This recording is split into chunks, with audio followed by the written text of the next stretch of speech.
এখন থেকে আপনার প্রিয় সিরিয়ালগুলো ফ্রিতে দেখুন এক্সক্লুসিভলি শুধুমাত্র সান নেক্সটে। এখনই অ্যাপ ডাউনলোড করুন। কি হলো বলো রানী, তুমি আমার শর্তে রাজি? বনি আলাদা করে ওনার সাথে কি কথা বলছে? জানতাম।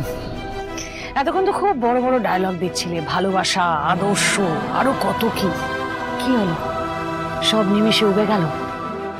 হওয়াটাই স্বাভাবিক। তোমার মতো মেয়ে যারা টাকা ছাড়ার কিচ্ছু বোঝো না, বড় বাড়ি, তারা নিজের সুখ স্বাচ্ছন্দ্য ছেড়ে সবকিছু স্যাক্রিফাইস করবে, তাও আবার নিজের সৎ বোনের জন্য। হে আবার হয় নাকি? ওই মালবিকা দেববর্মনের ঠেলায় আমার সাজানো খেলাটা না ভিজতে চায়। এত কষ্ট করে যে বিয়ের মণ্ডপ অব্দি এলাম, সেখান থেকে ফেরত না যেতে হয়। ঠাকুর, ঠাকুর তুমি দেখো প্লিজ। ঠাকুর। কি হলো, চুপ করে আছো যে? কথা বলছো না কেন? বেশ, তোমার নিস্তব্ধতাই আমাকে বুঝিয়ে দিচ্ছে যে তুমি এই শর্তে রাজি নয়, তাই তো? ভালো, আমার কোনো প্রবলেম নেই। আমিও তাহলে সবাইকে বলে দিই যে ঋষভ আর ঝুমের সম্পর্কটা আজ এখানেই শেষ। আমি শর্তে রাজি, আমি রাজি, কিন্তু কিন্তু আমারও একটা শর্ত আছে। ঝুম দিদি বিয়ে করে ওই বাড়িতে ঢুকবে, তারপরেই আমি বাড়ি ছেড়ে বেরিয়ে যাব, তার আগে নয়। একবার তুমি বাড়ি থেকে বিদায় হলে তারপরে তোমার এই বোন ঝুমকে কি করে তাড়াতে হয় সেটা মালবিকা খুব ভালো করে জানে। বেশ, আমি তোমার এই শর্তে রাজি। অ্যাকচুয়ালি কি জানো, আমিও না ভাবিনি যে তুমি এইভাবে একবারই রাজি হয়ে যাবে। গুড। রক্তিম বাবুর সাথে আমার এই মিথ্যে নাটকে, এই সম্পর্কের জবনিকা পতন একদিন হতোই। আমিও জানি সেটা যদি কোনো ভালো কাজের জন্য হয় তাহলে তাহলে ক্ষতি কি? ডালি, এই প্রথমবার তুমি বুদ্ধিমতীর মতো কথা বললে, তবে একটা কথা মাথায় রাখবে, তুমি এই বাড়ি থেকে কেন বেরিয়ে যাচ্ছ সেটা যেন ঘুণক্ষারেও কেউ টের না পায়। আর যদি টের পায় তাহলে তোমার ওই ঝুম দিদির জীবনটা আমি নরক বানিয়ে দেবো। না না না দিদি ভাই, আপনি আমার ঝুম দিদির কোনো ক্ষতি করবেন না। আমি আপনার কাছে হাত জোড় করে রিকোয়েস্ট করছি, প্লিজ। দেখুন, আমি কাউকে কিচ্ছু জানাবো না, আমি বিশ্বাস করুন কাউকে কিছু জানাবো না। আপনিও প্লিজ কাউকে কিছু জানাবেন না। গুড। কি বললো তোকে মালবিকা? ভালো বাবা, ঠিক হয়েছে যে আগামীকাল ঋষভ আর ঝুম দিদির বিয়ে হবে।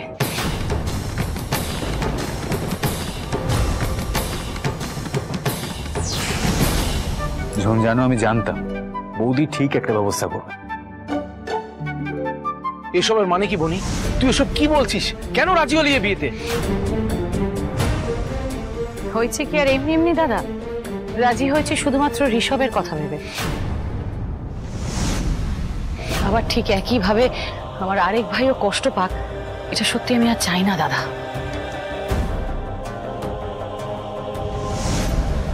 প্লিজ দাদা, একবার আমার উপরে ভরসা কর, দেখবি শেষ অবধি সব ভালোই হবে। তবে আমিও সবাইকে বলে রাখি, এই বিয়ে হওয়ার আগেই আমারও একটা শর্ত আছে। কর্মচারীর বাড়িতে গিয়ে আমি আমার ভাইয়ের বিয়ে দিতে পারবো না।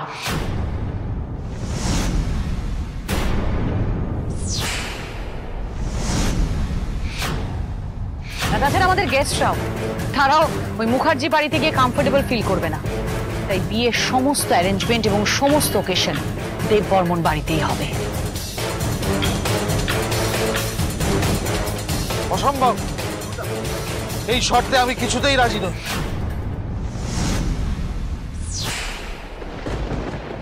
ভাবি, তুমি এখন কেন না বলছো বলো তো? উনি তো রাজি হয়ে গেছেন, তুমিও রাজি হয়ে যাও না প্লিজ। কিন্তু বুঝতে পারছো ঋষভকে ভালোবাসি। তুমিও তো ভালোবেসে তোমার সন্তানদের সব ভুল ক্ষমা করে দিয়ে আপন করে নাও তাদেরকে। তাহলে তুমি আমার ভালোবাসা বুঝতে পারছো না কেন? আমি নিজে ভালোবাসার জন্য সবকিছু মুখ বুঝে মেনে নিচ্ছি। আমার ভালোবাসাকে আমার থেকে ছিনিয়ে নিও না প্লিজ।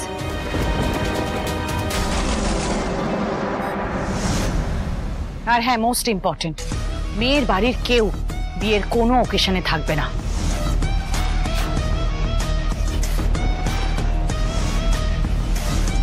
একমাত্র কন্যাদান হলে তখন যদি কেউ চায় তাহলে সে থাকতে পারে। বিয়ের পরে একমাত্র ঝুমি আমাদের বাড়িতে থাকবে।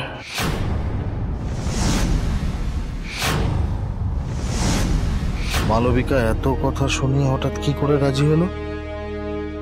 কিসের বিনিময়ে? এতে আবার ডালির কোনো ক্ষতি হবে না তো?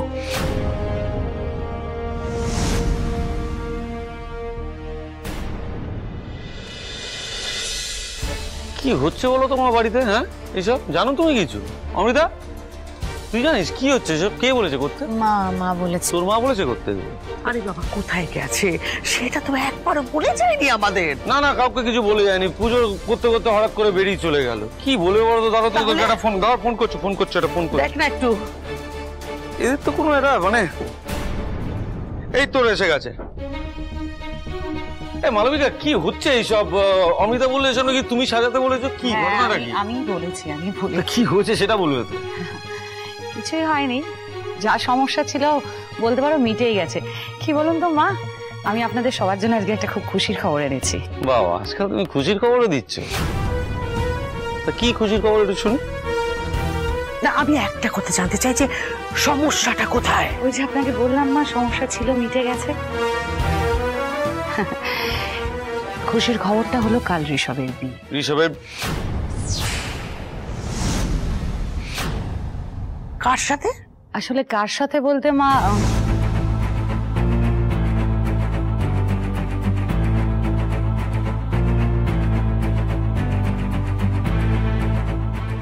কিন্তু মা বলছি যে এত তাড়াতাড়ি সব হবে কি করে বিয়ের আয়োজন?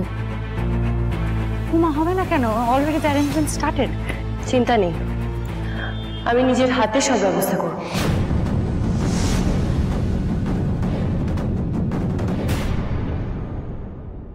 তোমার খুশির জন্য আমি সবকিছু বিসর্জন দিতে পারি ঝুমদিদি। কাল তোমাকে তোমার ভালোবাসার মানুষের হাতে তুলে দিয়ে আমি চিরকালের মতো এই বাড়ি থেকে বিদায় নেব।